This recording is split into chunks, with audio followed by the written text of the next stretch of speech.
यह पत्रकारिता एक चुनौती है। इस पत्रकारिता को करने के लिए मुझे एक जुनून था।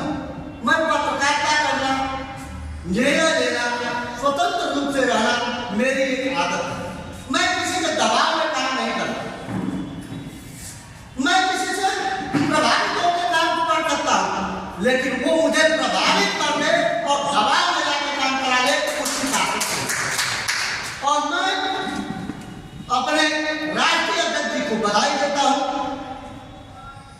कि जिस तरीके का आपका कैरेक्टर है, आपका आचरण है, व्यवहार है, मैंने जितने संगठन में काम किया ऐसा कोई भी राष्ट्रीय अध्यक्ष मुझे नहीं मिला। मैं बिल्कुल आपका हूँ।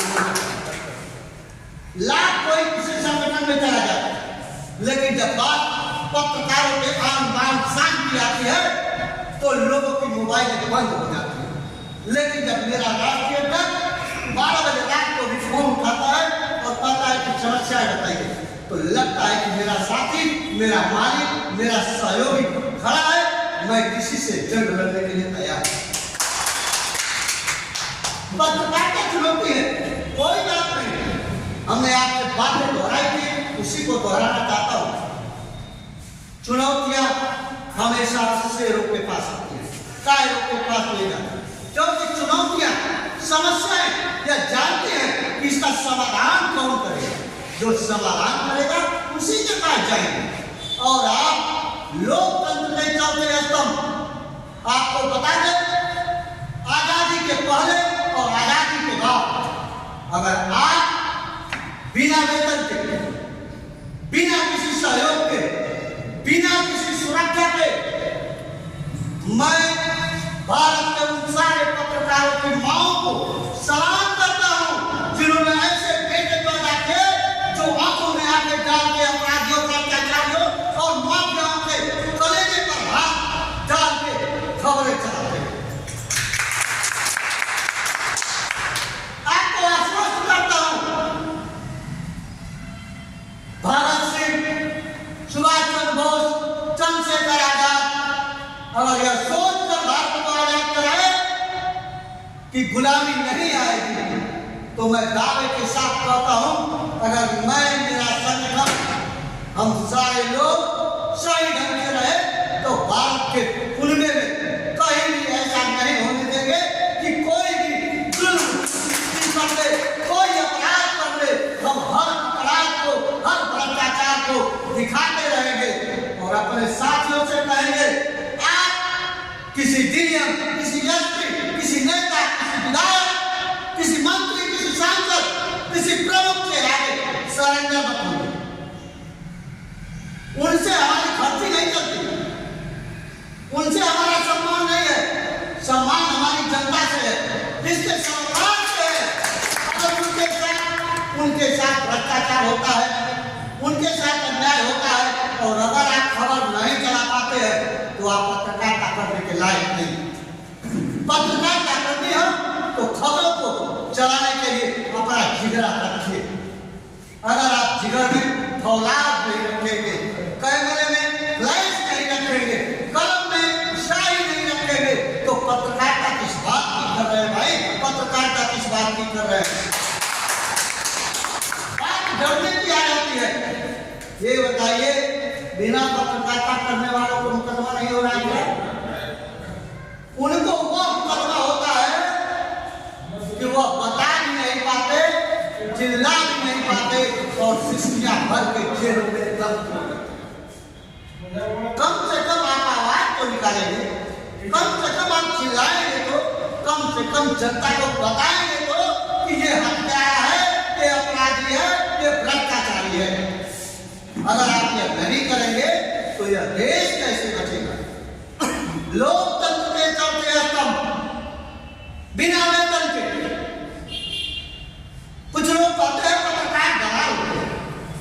मुख्य अतिथि जी, विशिष्ट अतिथि जी, मैं एक दिन गया था, जिले में सूचना अधिकारी महोदय बैठे थे।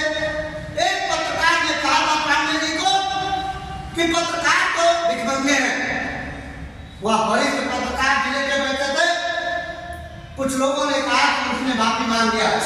हमने कहा उसको जूता जूता मारना चाहिए था। उन्होंने कहा कि अरे हम पे मुकदमा हो जाता। हमने कहा जब हमको दलाल और भिखमंगा से माफी मांग सकता है तो 50 जूता मार के मैं भी माफी मांगूंगा। क्या दिक्कत है भाई? और जो दलाल कहता है 1 लाख से लेकर 1.5 लाख तक जेल में उठाने वाले जनता के नेता और कर्मचारी और अधिकारी ये क्या करते हैं? इस पत्रकारों से कहते हैं भैया 1,000 दिला दो, उसका कमा कर देते हैं।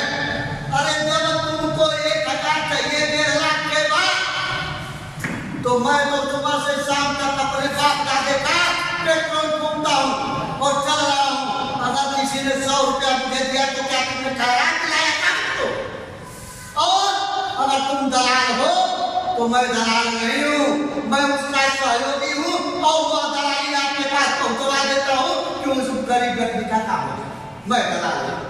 दलाल बैठे हुए कुर्सी पे है तो तनख्वाह लेने के बाद भी 500 1,000 हर महीने में चाहिए। चाहे वो लेखपाल हो, तहसील पे बैठा, चाहे कानून हो, तहसीलदार हो, एसडीएम हो, डीएम हो, कौन बैठा है जिसके कार्यालय में फाइल लगाने के लिए पैसा नहीं दिया जाता और इसका उजागर कौन करता है? जब मेरे पत्रकार साथी करते हैं। अभी एक महिला थी, मेरी इंतजारी की थी, वो कॉलेज नहीं जाती थी, वो कथा वाचन करते थे और पत्रकारों ने जब खबर चला दी तो जातिवादी संगठनों ने यह कहा कि वो जात के हैं। जब मेरे पास वह बात आई उन्होंने कहा कि आप क्यों नहीं बोल रहे हैं? हमने कहा जात मेरी शादी विवाह के लिए है, पत्रकार नहीं जाते हैं। और मैं आपको बता दूं मेरे अध्यक्ष जी भी जानते हैं और मेरे बड़े भाई बैठे हैं जिन्होंने मुझे जिला अध्यक्ष बनाया था बीएसएफ परशुराम सेना का। मैं उनका जिला अध्यक्ष हूँ। मैंने कहा मैं इस्तीफा दे दे रहा हूँ, मुझे नहीं चाहिए संगठन। मैं पत्रकार हूँ, जातिवादी नहीं। अगर उन्हें तनख्वाह लेनी है, वेतन लेना है तो पहले वो विद्यालय जाए, उसके बाद कथा वाचन करे, चाहे जहां मन करे पिकनिक करे, इससे मेरा मतलब नहीं है। लेकिन नौजवान साथी पत्रकारों से भी मेरा निवेदन है, हम पत्रकारिता कर सकते हैं, अपराध को दिखा सकते हैं, लेकिन सजा दिलाने के लिए मेरी गारंटी नहीं है। मैं व्यक्तिगत उस पर नहीं जा सकता, मेरी मर्यादा है। मैं उनको बता सकता हूँ कि यहाँ भ्रष्टाचार हो गया है, लेकिन मुकदमा कराने और न करने के लिए आश्रय नहीं है। मैं उसके लिए बार-बार इसको प्रेरित नहीं कर सकता। उसको दिखा दिया, अगर विभाग के सारे लोग भ्रष्ट हैं तो उस भ्रष्टाचार में डूबे रहे और मक्खियों की तरह उस रसमलाई में मरते रहे, हमसे उससे असर नहीं पड़ेगा। हमें केवल पत्रकारिता करके इनके भ्रष्टाचार को जनता से बताना है, अधिकारियों से नहीं बताना है। हम किसी सरकार के गुलाम और चाटमार नहीं हो सकते। अगर पत्रकार, सरकार, अधिकारी, नेता का चाटुकार हो गया, उसी दिन भारत गुलाम हो जाएगा इन अंग्रेजों का। गोरे अंग्रेज चले गए, काले अंग्रेज हैं। भगत सिंह ने कहा था आजादी तो मिल रही है, लेकिन गोरे अंग्रेजों से मिल रही है, काले अंग्रेजों से नहीं मिलेगी। और इसी अंग्रेजों से बचाने के लिए आपको पत्रकारिता कर दी है। आपको पेंशन नहीं मिलेगी, एक पेंशन मिलती है ना, अगर कोई कर्मचारी वेतन लेता है तो एक पेंशन मिलती है, वो भी खत्म कर दी गई।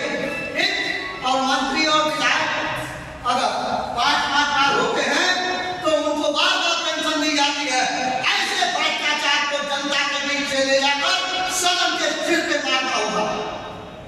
अगर आप सदन के सिर पे इस चीज को मारे तो मैं बताऊं पत्रकारिता, क्योंकि ये छोटे-छोटे आवाज, नाली, खड़ंजा, भ्रष्टाचार नहीं, ये मुद्दे हैं जो देश के 5,000 करोड़ रुपया केवल इनके पेंशन और सुविधाओं में जा रहे हैं।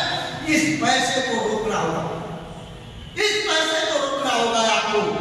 अगर इनको रोक सकते हैं, इनकी सुविधाओं को रोक सकते हैं।